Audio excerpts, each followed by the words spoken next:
Namo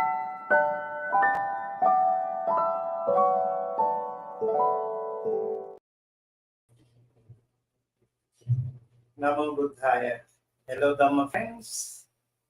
I'm delighted to welcome you to the 43rd episode of our Thursday guest lecture series here at Dhamma USA. We have an exciting and enlightening evening ahead.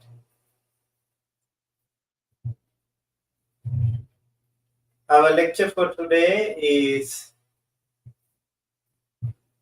a captivating exploration titled Rereading of Kanheri Leni Epitaphs, Epitaphs with Pali Commentaries.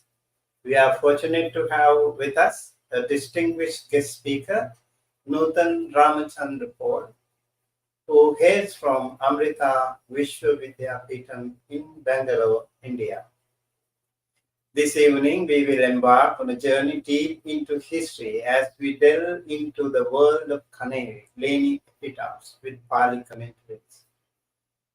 These ancient inscriptions offer us a unique window into the rich tapestry of Buddhist culture and practices. Nutan R. Pol, with extensive knowledge of Pali language and extensive research background, is the perfect guide for this enlightening exploration. Now, let me tell you a little bit about our esteemed speaker, Nutan Ramchandra Pol. She serves as a research project fellow at Amrita Vishwa Vidyapeetham, and her passion for uncovering historical insights is truly remarkable. Her expertise in the field of Pali language and Buddhist culture will undoubtedly shed new light on these ancient inscriptions. This is a rare opportunity to gain a deeper understanding of our rich Buddhist heritage and the historical significance it holds. Thank you for being a part of our Thursday guest lecture series, episode number 43. Stay tuned for an evening filled with wisdom and exploration tonight. Hello, Amrita. Hello, Nutan. Okay, Vandami Bhanteji. Yes. Am I audible properly? Yes, I can hear you properly. Right. Just wanted to ask Nutan, could you share with us what initially sparked your interest in the study of Pali language and Buddhist culture? Oh, yeah, I would like to share. When I was in 10th standard, that time I had a lot of question in mind, and that time I started get the answer of those questions, and suddenly I saw that you learn the Buddha's teaching, then you will get the answer of your question, and then after that I took the admission for the master MA in Pali, and then slowly I got the answer of my question. Still a lot of question in mind. Still it is work in progress. So after that, when I saw historical sites, then I like to inscriptions that which something is written on the stone, so my curiosity was developed, and then I started study various inscriptions, and similarly manuscript, also manuscript, it is a palm, some script is written on the manuscript, and then after that I explore the historical sites, and after that I developed my interest in various field also. So this is the short journey of my study, but it is not a study, it is, I can say that this is the way of the learning of the teaching of the Dhamma. Very happy to hear. In fact, we are also really very fortunate to have such scholars and enthusiastic researchers from India. We had some scholars from Andhra Pradesh, some scholars from Maharashtra, and now we also have someone from Bangalore. I'm really happy. Yeah, we also do have some of those wonderful monks from Mahabodhi, Bangalore. So Oh, happy to see you again with us as a scholar who can share your wisdom. You have actually an impressive academic background. What advice would you give to those who aspire to pursue a similar path in the field of Pali language and Buddhist studies? Maybe you can inspire them. oh, no, actually, I'm trying to get the information in various fields. I'm trying to catch the and experience the teachings of the Dhamma. So this is the way of learning. I can say that. Okay, right. We as Dhamma USA always encourage Pali studies and also Buddhist culture and history, Buddhist philosophy, meditation, and Sutta studies. We always encourage. So, thank you again for joining us. Outside of your academic pursuits, what are some personal interests or hobbies that you enjoy in your free time? Uh, if I get the free time, then I would I mostly I visit to the historical places. This is I can experience the nature, and after that I like to explore the various script and also photography and trekking also. This is my interest area. Thank you so much. Um, Nutan, and so I think we can let you speak, let you share your wisdom, and I have the PowerPoint with me. And whenever you are ready, we would like to invite you. Thank you again for joining us for this episode number 43 of our Thursday guest lecture series. And today's topic is rereading of Kanheri Leni Epitaphs with Pali Commentaries by Nutan Ramchandra Pol. Over to you. Thank you, Thank you, Venerable. Thank you for giving such a wonderful opportunity to present my research on this platform. So let's start. Namo tassa bhagavato arahato samma sambuddhassa. Bandeji, please next. Today we are talking about rereading of Brahmi inscription on epitaphs from Kanheri Leni with the help of the Pali Atthakatha literature. This is my MPhil topic. I submitted my dissertation on this topic. Next, please, Bhanteji. The structure of a presentation will be: first we will see the information of the Kanheri Leni. After that, a Brahmi script. What is a Brahmi script and what is the epitaphs? And what is the earlier work then? Then next, the methodology. After that, we will see the rereading Brahmi script in Pali language. We will see the methodology, how we decipher the inscription into language. After that, analysis of the inscription with the help of Attakatha, and then conclusion. Next, please, Bantiji. Kanheri Leni is one of the largest group of Buddhist rock cut excavation in Maharashtra near Mumbai. Longitude 70 degree, north latitude 90 degree, with 104 excavations. The period of their excavation from 2nd century CE to 12th century CE, covering 1400 years of history of Buddhism. There are 58 inscriptions and 26 epitaphs found at excavation, giving information of the social, political, culture history of Maharashtra in general, Buddhism in particular. Next, please, Bhanteji. I think there is an issue with the mic. It was not clear sometimes. Okay, let's see how it works. Okay, can I repeat? Um, okay, yeah, you go ahead. Okay, I'll repeat this information. I think there is an issue with the voice. Okay. Can you talk without the hands free then? Maybe it might work. You directly speak to the. Okay, I turn off my camera, so it will be give the good network connection. Now, is it okay, Bandhiji? I think it is better now. Okay, okay. If it is not clear, then I will repeat it. No problem. Okay, again I'll repeat here the information. Yeah, This is the aerial.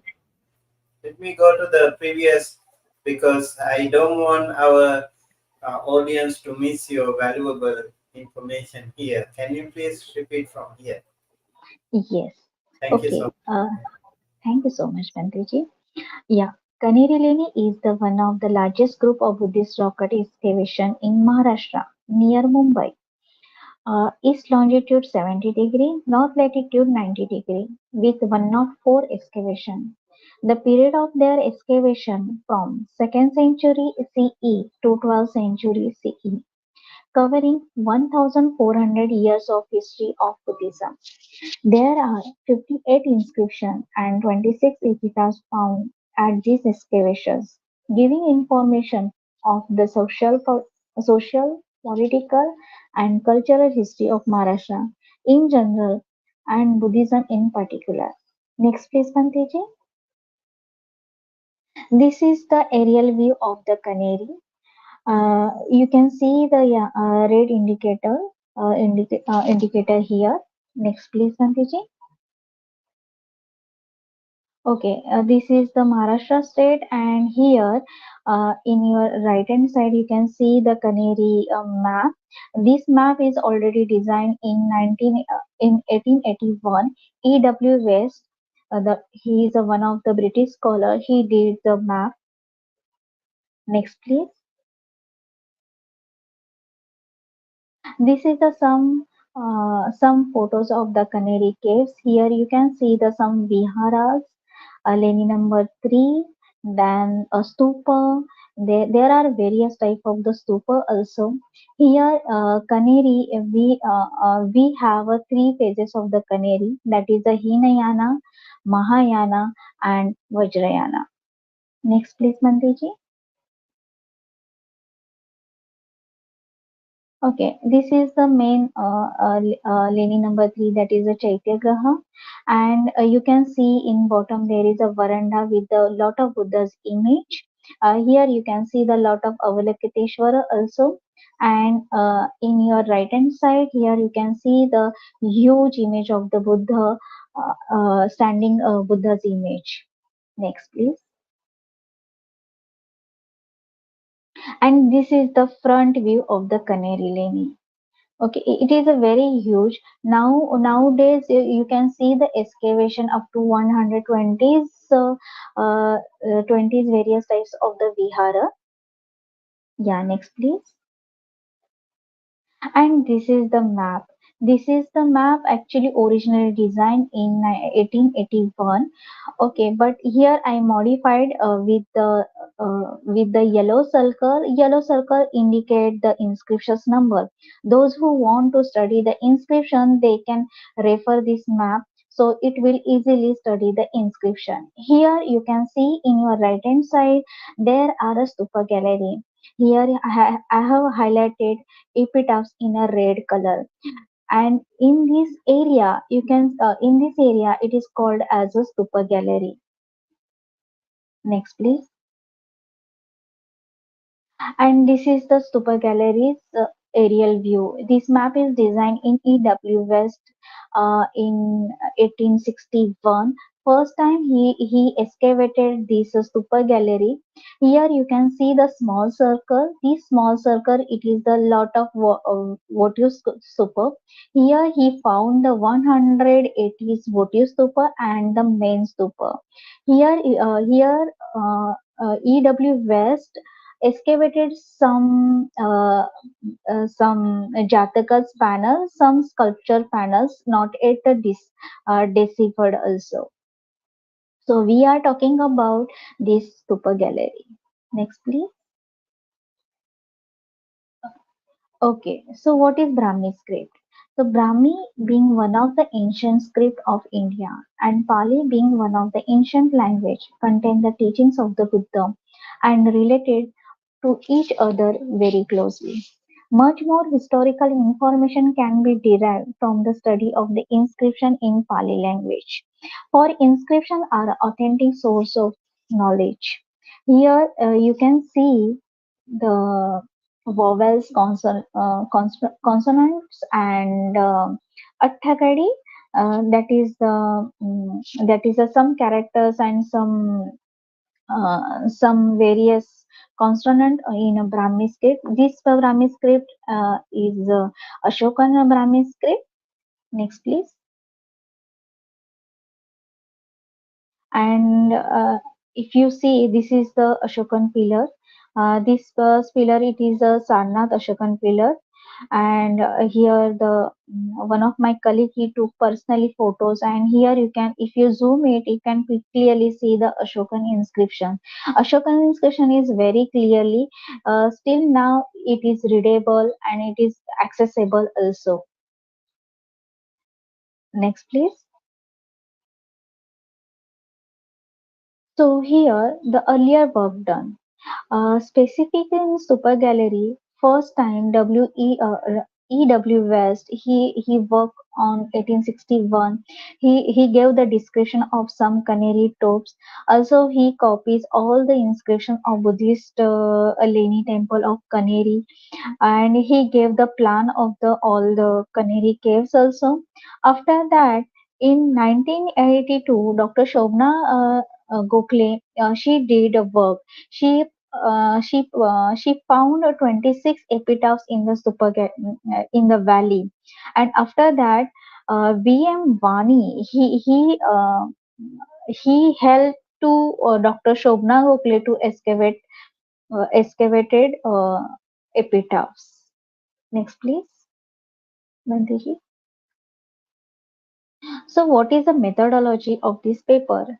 Personally, I visited to the Kanheri more than 10 more than 10 visits I did it, and directly I took the eye copies of the Brahmic inscription on epitaphs. When I said that he here Dr. Shobna Gokhale found 26 epitaphs, but in my study I got only 19 epitaphs. So remaining epitaphs we already lost. So here, after that, I took the personally photos of the epitaphs and read the Brahmi inscriptions on the epitaphs and then translated into Pali language. After that, translated in English with the help of translation done by earlier scholar, that is Dr. Shobna Gokhale and E.W. West. And I try to understand the meaning of the inscription with the help of Attakata. And then I found then to find out the importance of the Brahmi inscriptions. Yeah, next please, Kankeji. So 26 epitaphs found at a stupa gallery in the valley. But in 1961, E.W. West, when he excavated the stupa gallery, he found one epitaph at that place. This epitaph number is inscription number 58.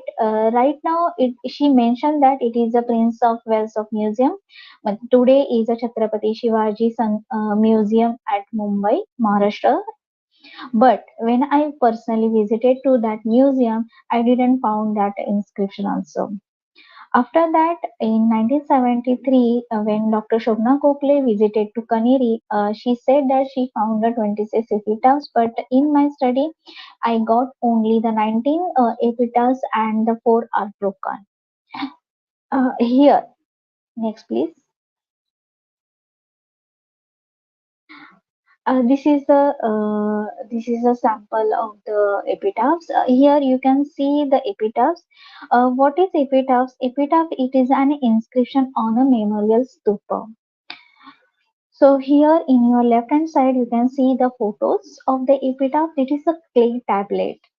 And if you see the inscription, so inscription it is very letter dated. We called as a nail headed inscriptions. Here you can see the very deeply and neatly and beautiful carve on the stone, and in your right hand side here the eye copies of that inscription. These eye copies, this is a handmade digitization. I try to digitize the all the inscriptions, so next those who want to the study they can directly take this digital copy and then they can do the work. So here Dr. Shobna Gokhale found and read 26 epitaphs in the valley. These epitaphs are dedicated to the Theras and Arhantas and are in a Brahmi script and Pali language. But earlier scholar read in a Prakrit language. So that's why here I was trying to read in a Pali language because it is related to the Buddhist architecture. Here I took only 4 epitaphs have been chosen for this research paper to see what is uniformity and difference in these epitaphs. So this paper an attempt to read inscriptions in Pali language and understand the helps of the Attakatha. Next one, Teji, please. So this is the entrance of the stupa gallery. Here you can see the many stupas, but some stupas are already damaged. So this is the stupa gallery in Leni number 38. Here I called the Leni number. Why it is called the Leni? So earlier Britishers says that this is the cave, but if you go to the literature, so literature it is mentioned. So it is mentioned that a Leni. So what is Leni here? So Leni means in Pali literature, in a Vinaya Pitaka, the Buddha mentioned the viharas, that is a residential place of the monk, and he described the information about the vihara.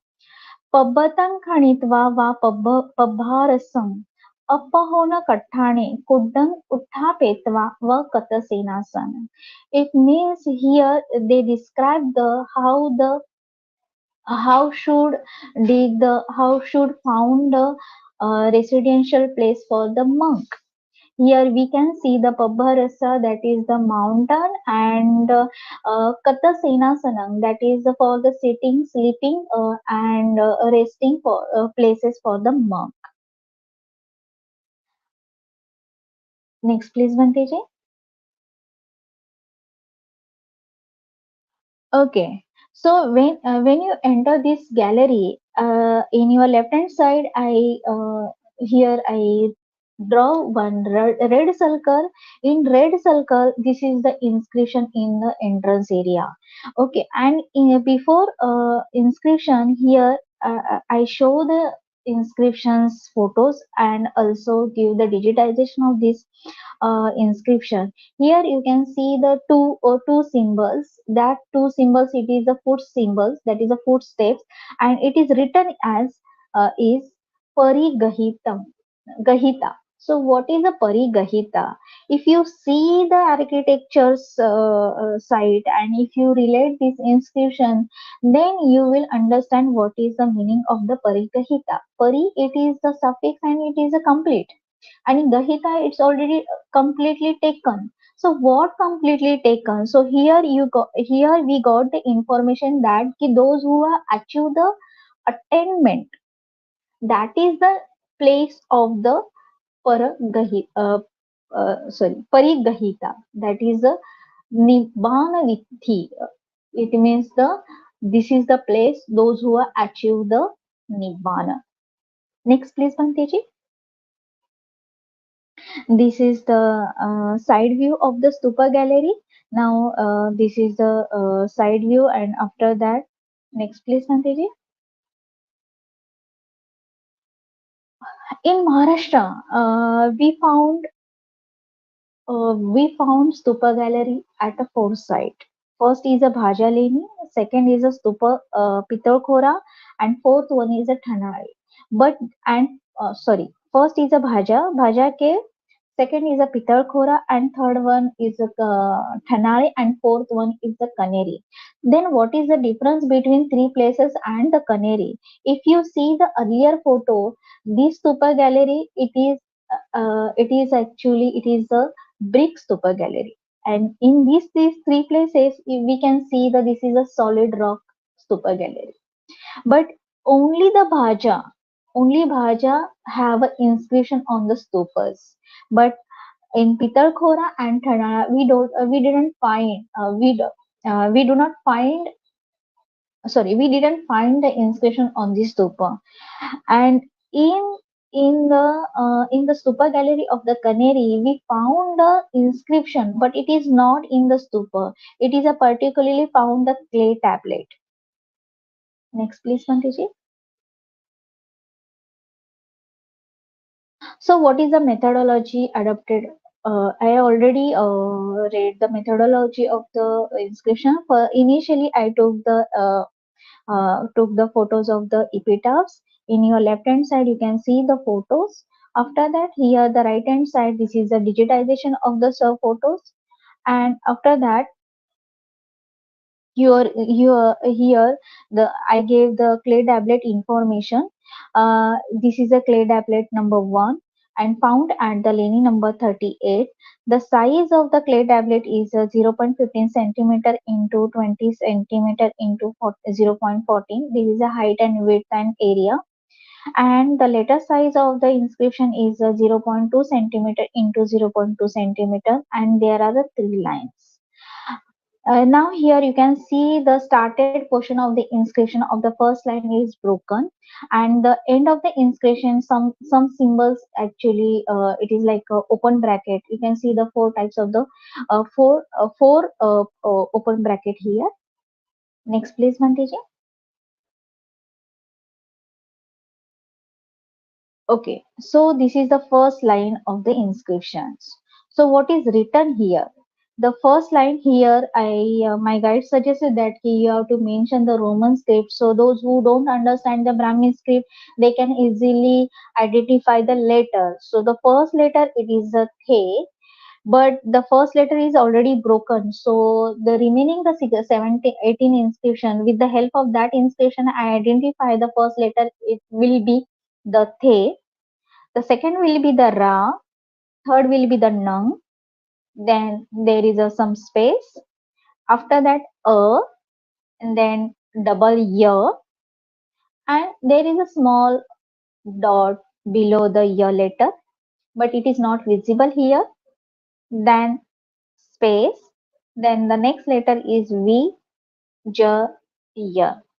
So here the transliteration, I gave the translation of line number 1, and also I highlighted the editorial symbols.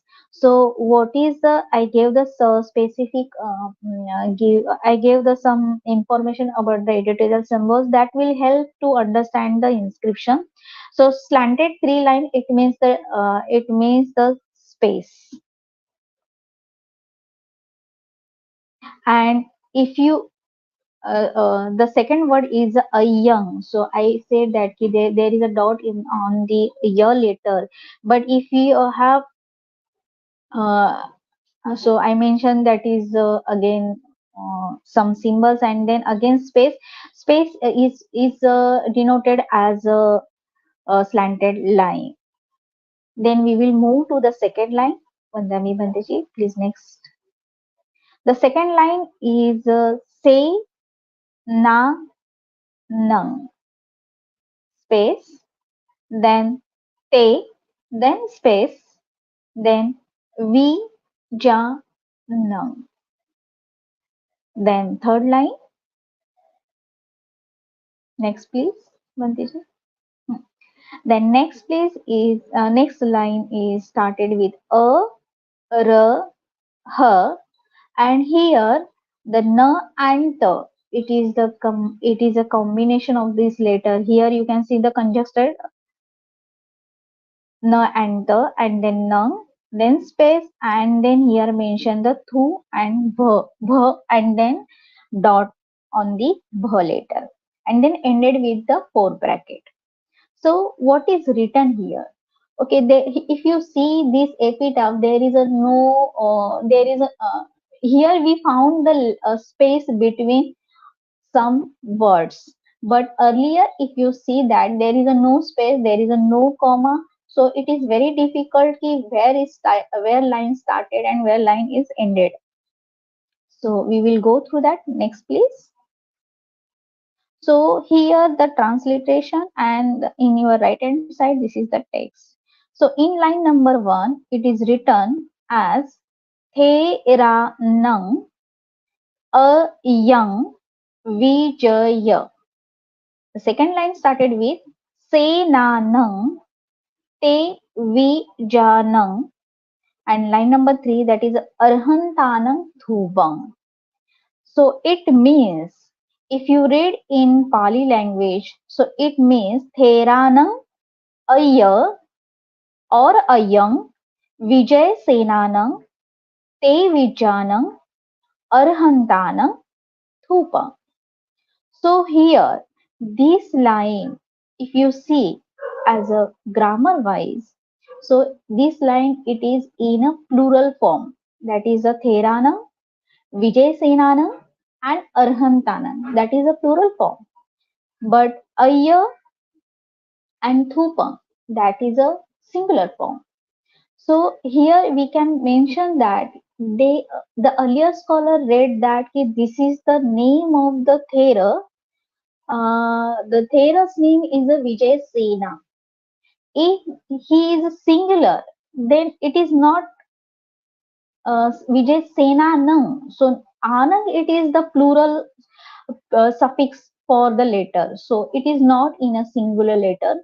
It means this is the qualities of the Thera. So what is the first we will see the Atthakatha. Okay, so this is the translation of the epitaph number 1. These memorial stupa for a great Thera, that is a Vijay Senanam, or elders who an Arya, who have a master, who have a 3 knowledge. If you see the Atthakatha, in Atthakatha it is mentioned Te Vijati Pubbe Nivasa Dibbachakhu Asavakaya Sankatihi Tihi Vijahi Samanagata. Those who achieve a 3 knowledge. What is 3 knowledge? The first one is a remembrance of a former birth, the future destiny of all beings, recognition of the origin misery, and way to its removal, that is the path. So if we take the help of the Attakatha, then we got the clear idea of about the Tevijam. So here we got the information about the Theras, the many Theras who have a mastery, that is a Arya. So Buddha mentioned that who is Arya? So Arya, it means those who are follow the Vinaya. So here we got the information about the monks, those who have already achieved the Tevija. So it is not these epitaphs. It is not talking about the individual things. They are talking about the groups, those who are achieved the Tevija. So here we got the information about the sanghas, those who are achieved the Tevija. Next, please. So this is a translation of the epitaph number 1, which I already read. Next, please. This is the epitaph number 2. So the first part is already broken. So we are, but in the first line, the 2 letters are exist. The 2 letters are is a thanang. The transliteration, it is a plus plus plus plus. It is indicated that is the broken part, and slash, it is the okay, slash, it is the space of the letter, And here the second line started with arhantanang. So here again we can see the arhantanang, it is a joint letter, and jha e nang thu bang. So thubang, it means, if you read in a Pali, so it means that is a thupang. These thubang words actually, when you visited the Ashokan inscription, especially Nigli Hava, it is located at Nepal. Okay, the very minor inscription. It is mentioned that thubang, the thuba word, it is first time Ashoka, the Emperor Ashoka mentioned these words. This inscription, that inscription is related to the Konagamana Stupa. मतलब he enlarged the Konagamana Stupa. He mentioned that. So Stupa, it when you read in the Pali language, it means the Stupa. So what is written here? The first line, I took these two words with the help of the others epitaphs. It is written as Theranang Ayang, Thanang, Arhanthanang, Jhapiyanang Thupa. So what is written here? Next, please. So it is mentioned that the memorial stupa for a great Thera who was an Arhanta, Arhantas and experiential knowledge of the meditation. Jhaita, Jhaita means the jhana, those who have in the jhana. So here we got the we got the description of the jhana very well mentioned in the Ashuddhi Magga. Though there are so many types of the jhana, it is mentioned in the Vishuddhi Magga. Next, please. This is a third epitaph number 3. So there are, if you see here, the in epitaph number 3 and epitaph number 1, if you see the end of the line, the earlier the epitaph number 1, we saw the four bracket, and here we saw the this is the two bracket ended with the two bracket. So this is something they right now we are using the full stop, or we are decorating if something is auspicious, so we can see the importance of the symbol of the inscriptions. So here the first line mentioned, it is Theranang Ayang Mahanta. Theranang Ayang Mahanta, sorry, Theranang Ayang Mahantang Arhantanang Chara Abhinyanang Patibhanas Jnanam Thupam. So here, next line please. So here we got the information about the Chara Abhinya. So the this is the stupa of the Arhantas who has a knowledge of the Chara Abhinya.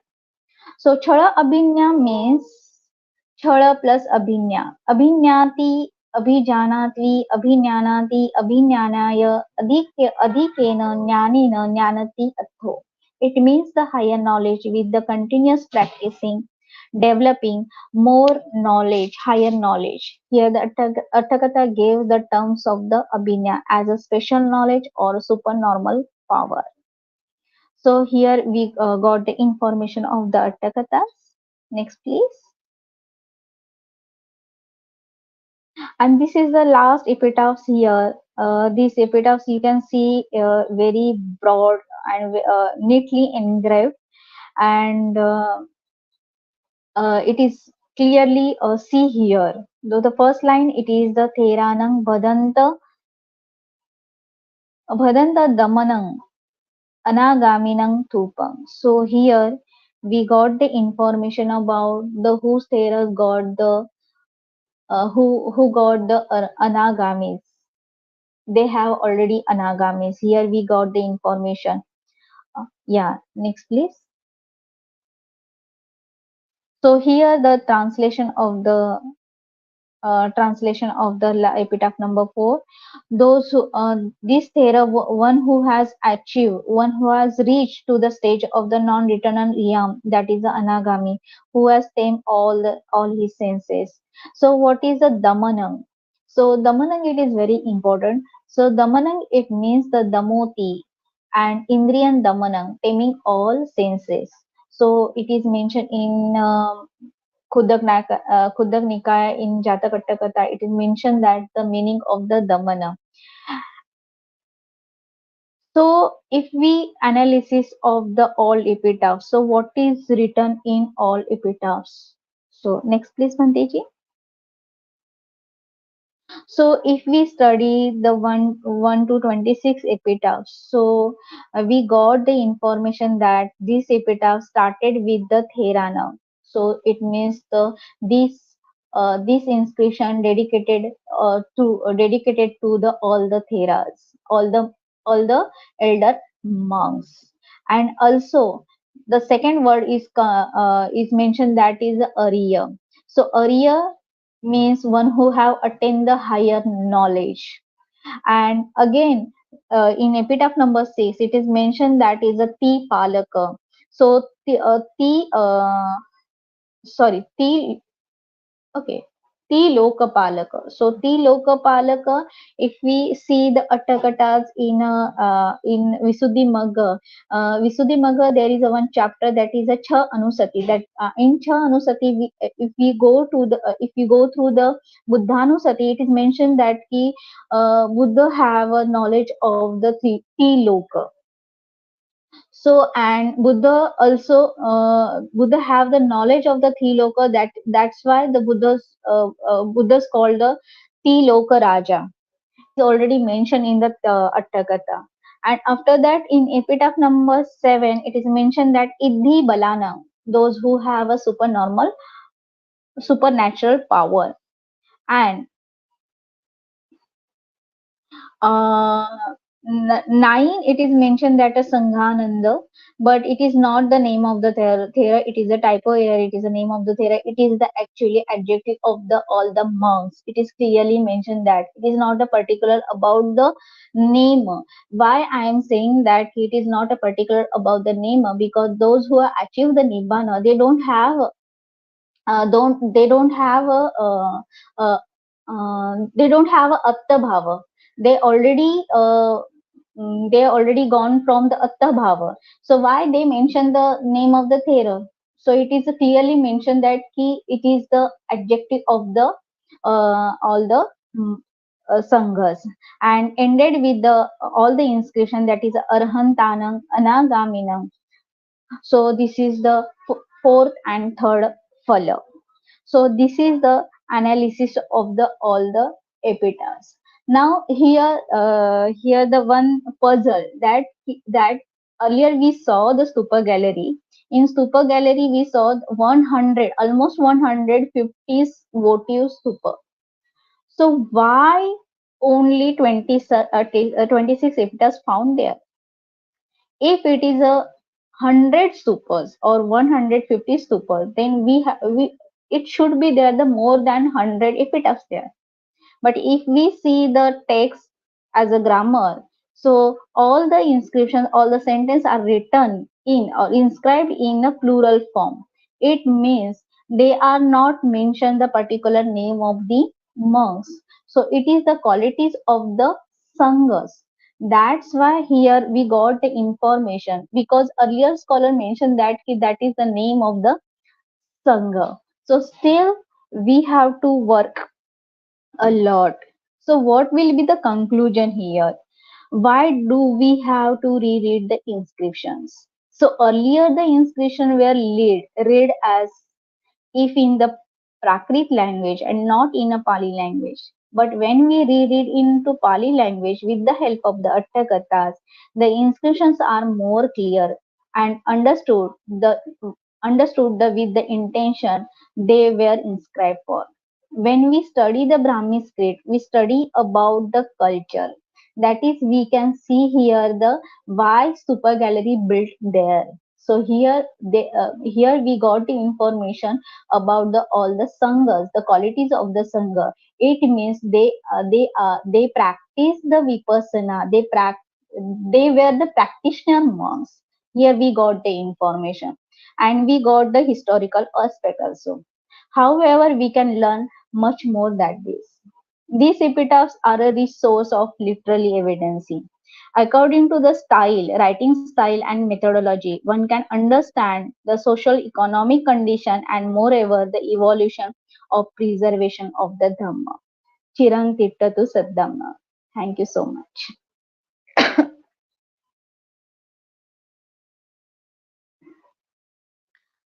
Uh, yes.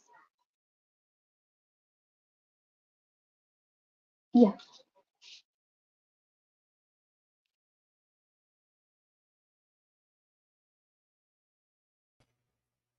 Right? Yes. Thank you so much. You are done? Yes, Bhandiji, I'm done. Very good. Thank you so much for this wonderful lecture on um, Brahmi scripts in Kanheri Leni, and it's very nice to hear that there are real arhantas, and also talking about the all those lofty Buddhist philosophies like um, the different kinds of supernatural powers, and it's very nice. How many caves have you discovered so far? Actually, there are 120 caves, and my area was only the inscriptions. So I took the all the super galleries and as well as the all the inscription. Actually, total I studied 26 epitaphs plus 38 inscription, almost 80 inscription I studied. Very wonderful. I think this will also be very helpful to our Pali students because I can see this Pali and Brahmi scripts that you read are very much in line, very close to each other. Um, Yes. are you originally from Maharashtra or from Karnataka? No, actually, Vanteji, I from the Maharashtra. Okay, okay, no wonder. Maharashtra is such a rich treasure trove of Buddhist culture, and it's very, very helpful that we have some young scholars, researchers, all working on this beautiful Buddhist art and craft. And also, we would like to invite all the other scholars Hmm. who would like to share their wisdom with us. We would be very happy to broadcast through Dhamma USA so that our audience will also be benefited. We have a lot of people who learn Pali, who learn Buddhism, and I think India being such a natural treasure trove of Buddhist art, I think that will be very helpful to all of them. Thank you so much, Nutan. Thank you so much, Vandami Bandeji, and thank you for giving this such a wonderful opportunity to present little effort. Yeah. So one question I have, like, could you tell us about a particular fascinating or surprising discovery you made during your research on Kanheri Leni Epitaphs? If you study with the help of the Pali language, then you will get the. It is not only the text. They gave the deeper information about the architecture, about the monks, about the Varshavas also, and what is the culture between the lay devotees and the monks, and so on. So we have to if you study still it is working on, but yeah, we should study. It is not like that it is earlier scholar read in a Sanskrit, earlier scholar read in a Prakrit, but if you all this architecture, it is a Buddhist architecture, and they are telling about the Buddhist culture also, and it is a three and it is a three phrases.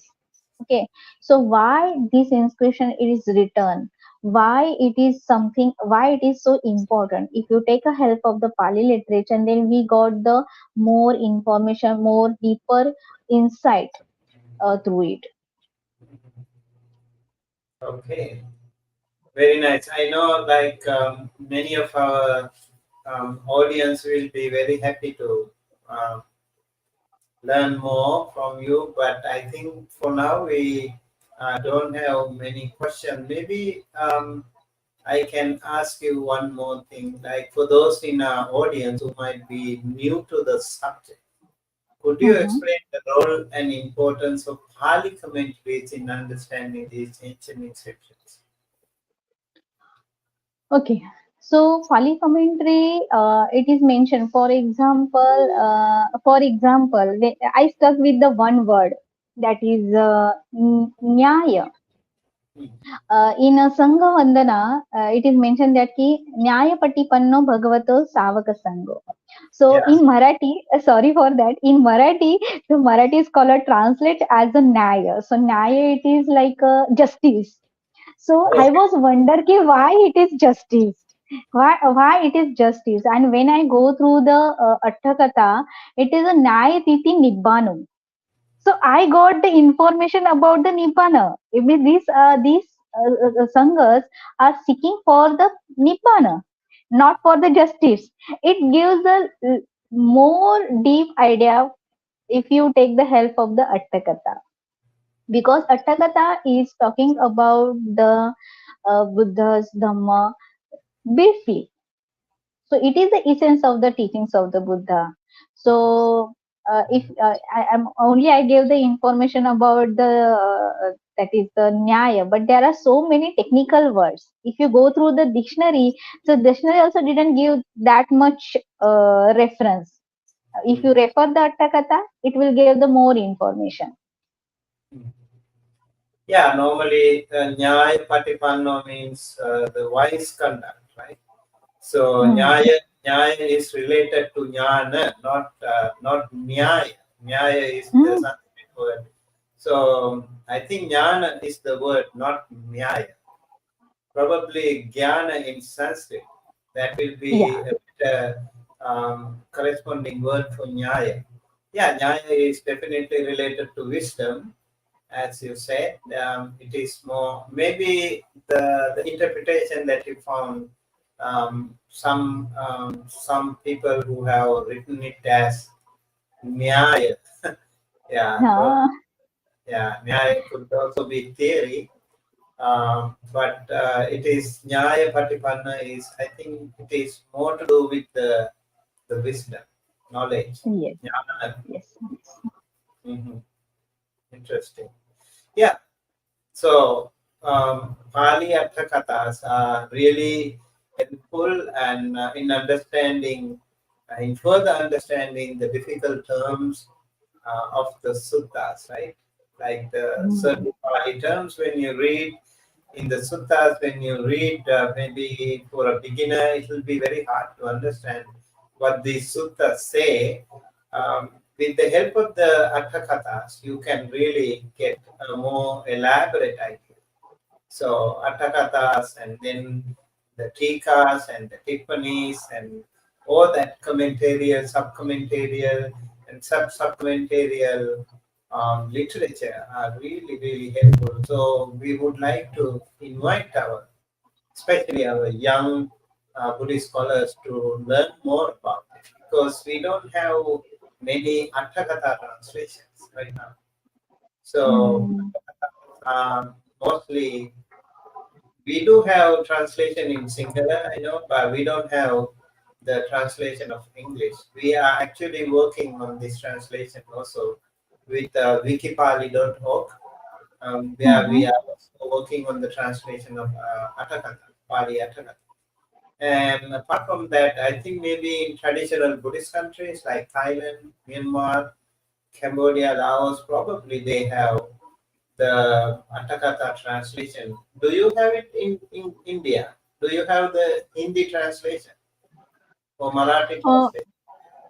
Bantiji, we don't have a Marathi translation. For a Hindi translation, still we refer the Bhadanta Kaushalyana, Bhadanta Bhikkhu Jagdish Katya. We refer only that translation, but we don't have a full translation of the Attakathas.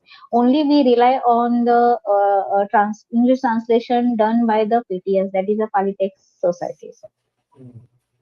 Yeah, I mean, in English also we don't have the translation of the Attakathas. So only English script we have, the Roman script. Apart from that, we don't have translations of Attakathas. So that's something Yeah. the young scholars, I think, I would like to invite our young scholars of Buddhism to work on this more so that many more people will be benefited, especially as you said, reading through these Brahmi scripts. The importance of it can be very, very Yes, uh, Bantiji. Do you have anything else to say before we conclude today's session, Nutan? Yes, actually, if you have those who have in India, especially or outside India, if you have a near historical places, then try to visit that historical places and try to understand why these historical places built here, what is the importance, and then you will get the interest in Pali. So this is the all things you have a near all you have all the things nearby you, but you have to go there and just see what is there. Yeah, definitely. I also would like to invite all those people who are interested in Buddhist art, history, Buddhist culture. These are tremendously important places, so you should go and take a look. And um, I, I have a comment here by Divina Shakya. Yes, it should be available in Google and Wikipedia. That's very important.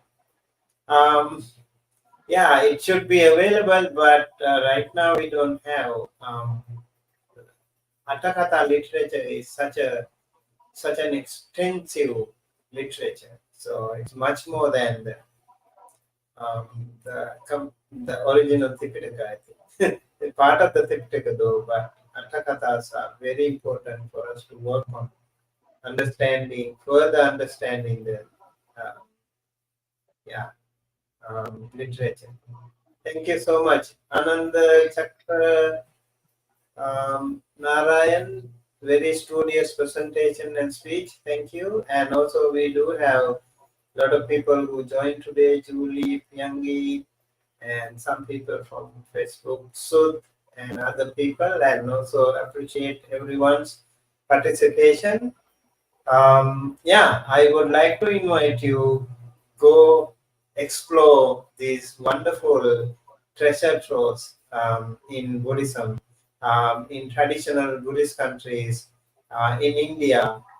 We recently talked about the importance of Nagarjuna Konda, and also we would like to learn more about other places in Maharashtra and some other places also, maybe Uttar Pradesh, maybe Sanchi, maybe Bangalore, in Tamil Nadu, any other place. If you know something, if you are a Buddhist scholar who would like to share your wisdom with us, please stay in touch.